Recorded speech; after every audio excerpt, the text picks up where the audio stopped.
According to Fortune.com, Hillary Clinton won 54% of female votes. However, according to the exit polls, she lost 53% of female white votes, who in turn voted for Donald Trump.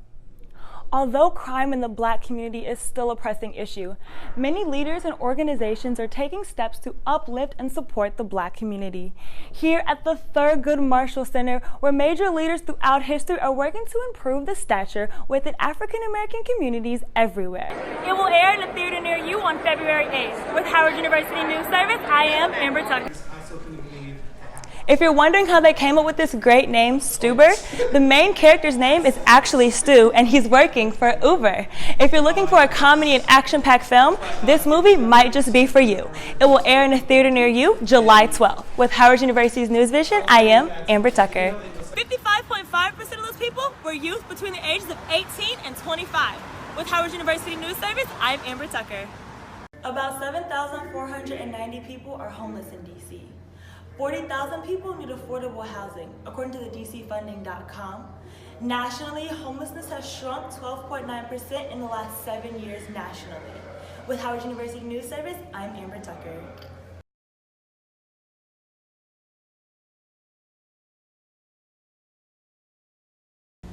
I believe a woman in the Oval Office would be devastating for the country. Woman is great, but I feel for us to do our part, it's best for us to stay in the home, making sure our families and the man have someone to rely on. That's why I voted for Trump in this last election. Let's try and still make America great again. Females are very prominent in this upcoming 2020 election. According to CNN Politics, women dominated in the 2016 and 2018 Democratic primaries. Female candidates often have trouble being women, says Business Insider, saying they need not to be feminist, but need not to be masculine either. But how would it look if they were in the Oval Office? What would that mean for our children? I think that it would be very empowering for younger girls to see a woman in office, because I think that women have been undermined for so long and we have a lot to prove to our country, and I think that women are the fundamental people that hold our country together and empower people, so I think it would be awesome. The female perspective is changing, which can be seen and reflected in the current political climate. With Howard University's News Vision, I am Amber Tucker. Every day, I just wish I could get Rachel back. Many students, like Titus, have fallen victim to black-on-black crime within their community. With gang violence being the leading cause of death and the fastest way to make money, it becomes acceptable in the Black society. You know, I was making money. I was chilling. You know, I didn't need anything. I didn't want for nothing. I was paying my mama's bills. Anytime that my dad might have came up short on child support, it didn't matter because I had it under control. I was the man of the house, oldest out of all of us. According to the National Gang Center, 50% of people killed is due to the status and territory. But how do we teach youth that there is more to life than gang violence and making a quick buck? We have to build a pipeline. I think that in order for us to become successful, you know, our younger people got to understand that success is not this esoteric type life form. Working out, the historical gym that's there was a place that people knew that they would be safe, and I think part of that was just the family aspect and the comfort that people had when they walked in the building. More than 200 Howard University students and alumni gathered for a special screening of the film What Men Want, starring Howard alumna Taraji P. Henson. Can you hear my inner thoughts? I can hear your inner thoughts. Howard definitely helped me develop a tough skin because when I studied there, it wasn't about how pretty you were or what color you were, how your hair, whatever. It just mattered your talent. It was about talent, and you would get replaced in front of all of your peers. I really wanted to do the movie because Taraji was doing it and because I knew that she was going to be killer at comedy. They greeted the audience before the film. You know what to do. You know what to do tomorrow. Post. Let everybody know. After the film, they had a candid conversation moderated by Professor Jennifer Thomas and discussed the movie's powerful message. It's about you. What does not bring you joy is fame. What brings you joy is the work. Yes.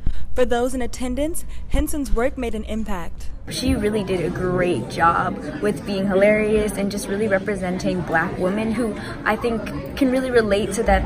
Oh, I was going to spoil it, but essentially can really relate to being in a corporate setting with dominantly white men. So to have that and to see that was really inspirational for myself. She does, and Taraji wanting to try comedy, it just gives us a different sense of the flavor that she has and how phenomenal she is for everything that she's worked for. Didn't just entail like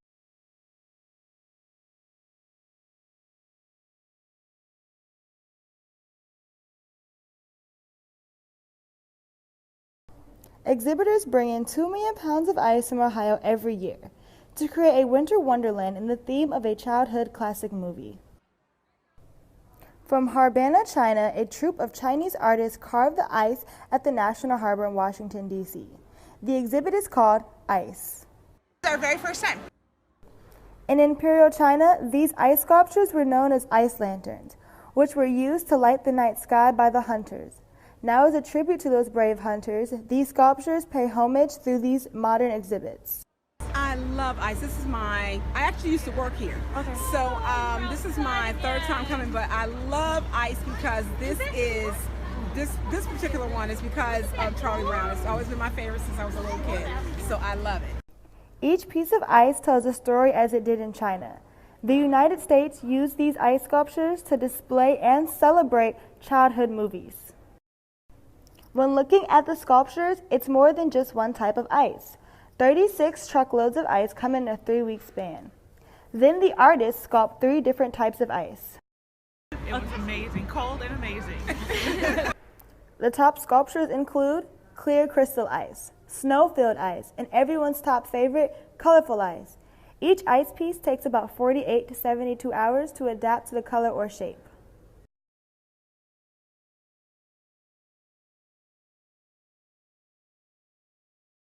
According to the wayhomedc.org, high-rises and condos are appearing everywhere, and it has caused the number of homeless people in D.C. to rise 18% in the last 3 years. On top of that, 93% of the families in the district experiencing chronic homelessness are Black.